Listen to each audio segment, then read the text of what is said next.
During a normal afternoon in the city, a young couple is in the process of moving to their new beautiful apartment.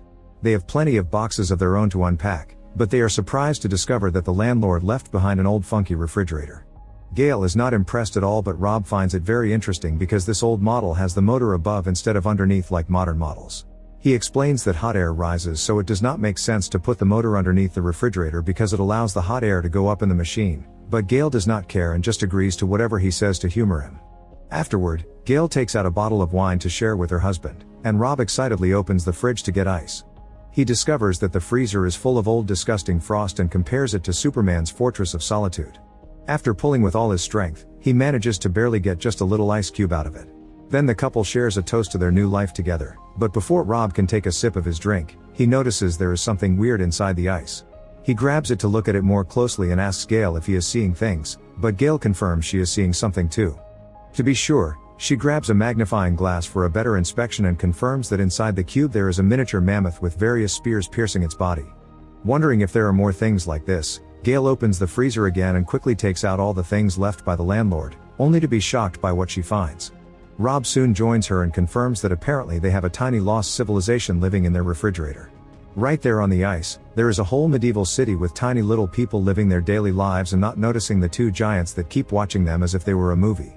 These little people also move incredibly fast as they continue to build their city and work hard to achieve progress. Gail points out that this does not make any sense, explaining that this is an early medieval city but woolly mammoths died thousands of years before the medieval ages. Rob does not understand much about history, so he just agrees to humor her. Afterward, Rob decides to bury the little frozen mammoth in a pot of dirt. It seems this has made him very sad, so Gail tries to cheer him up by saying the tiny animal will be good fertilizer, but Rob thinks it is too soon for jokes. Soon curiosity gets the better of them and the couple checks the freezer again, only to be shocked by what they find next. The tiny civilization has evolved at a drastic speed and it is now going through the Industrial Revolution, which includes all kinds of buildings like factories and roads getting built all over the ice and filling the freezer with smoke. Since the couple had only been gone for 10 minutes but decades passed for their little people, Gail reaches the conclusion time moves faster inside the freezer, and Rob is disappointed when he realizes they have missed the Renaissance period.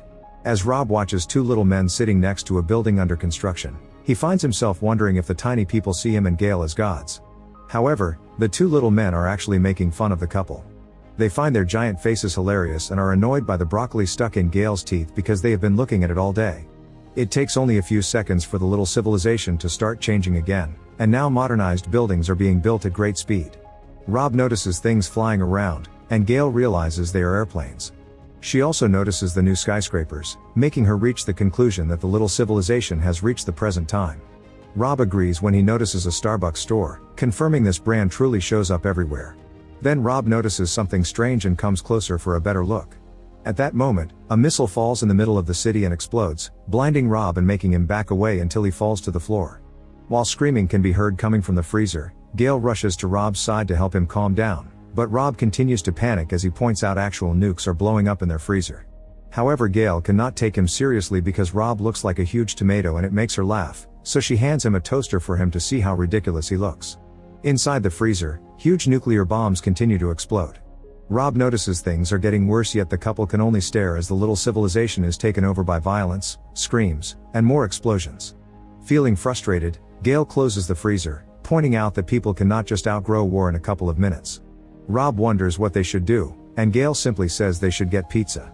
Later in the evening, the couple enjoys their pizza for dinner while trying to wait patiently, but eventually Rob cannot take it anymore and says they should open the freezer again. Gail reminds him that they need to accept the possibility the civilization did not make it, but Rob goes to open the freezer anyway. Surprisingly, the little civilization has become a futuristic city full of bright lights and flying cars that remind Gail of Emerald City from The Wizard of Oz. Rob is in awe at how beautiful and advanced everything is, and at that moment, a building emerges right in front of them, which reminds Rob of an adult toy. A huge pyramid-like structure also pops up in the middle of the tiny city, growing tall as bridges connect all around it to get energy from other buildings. However, the structure suddenly transforms into a diamond-shaped fortification that glows so brightly that it has to consume the whole city until it explodes. The resulting glow looks like a star and ejects beautiful dashes of light that begin to fly around the couple's kitchen, lighting up every corner as Rob and Gail watch with fascination and big smiles. Their theory is that little people may have discovered how to travel through space and time. Afterward, the lights return to the freezer and gather into a sphere before outright disappearing. Rob and Gale go from smiling to looking quite sad and confused, and when Rob wonders if the little people will ever return, Gale says it is unlikely. Feeling the need to grieve, Rob pulls the refrigerator's plug as a way to move on and accept the little people are gone. Gale gives him a hug to comfort him before closing the freezer, deciding they are done for today. The next morning, Rob makes coffee and shares it with Gale. Although they do not say a word, it is quite obvious they cannot stop thinking about the tiny civilization in the freezer, so they give in and try opening it again.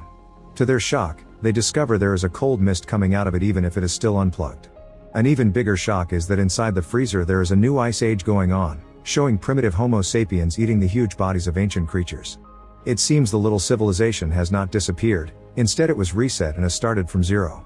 At that moment, a Tyrannosaurus Rex roars loudly and begins chasing after the primitive men, catching one in the air with its huge mouth before going after the one that just fell to the ground. Now where could this civilization possibly have come from? It turns out that after finishing his creation, God is now a pretty bored old man. He sits in his fancy office all day and admires the small version of Earth he is on his table, where primitive people are living among large animals and plants.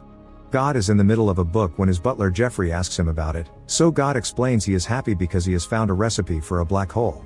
At that moment, God notices that people on his tiny Earth are advancing pretty quickly, and at first he finds it quite amusing.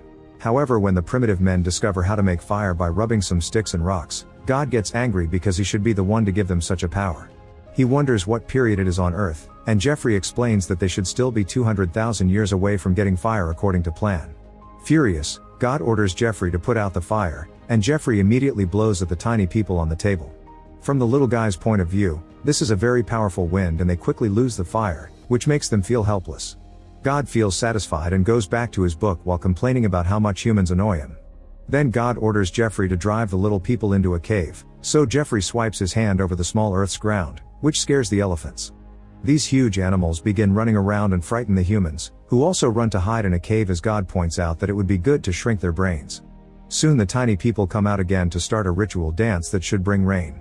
God curses them, not understanding why humans are unhappy now. Jeffrey explains that they forgot to turn off the drought on Earth, so God sighs and lets Jeffrey give them some water. Jeffrey is surprised that God is being merciful for a change, then he proceeds to throw some water on the small Earth with his spray bottle. The little people raise their hands to celebrate the rain, but God can only laugh at their reaction. Next, God asks Jeffrey to spray the humans again and again so he can keep laughing at their weird behavior. Once he is satisfied, God returns to his book while ordering Jeffrey to release a plague. Shocked by this sudden change in God's mood, Jeffrey picks up an antique box to retrieve a very creepy-looking vial. After looking at God for confirmation, Jeffrey pours a plague from the vial, and the tiny people immediately begin to feel incredibly sick and die. God admires the horrors he has caused with a blank face, then he simply returns to his book.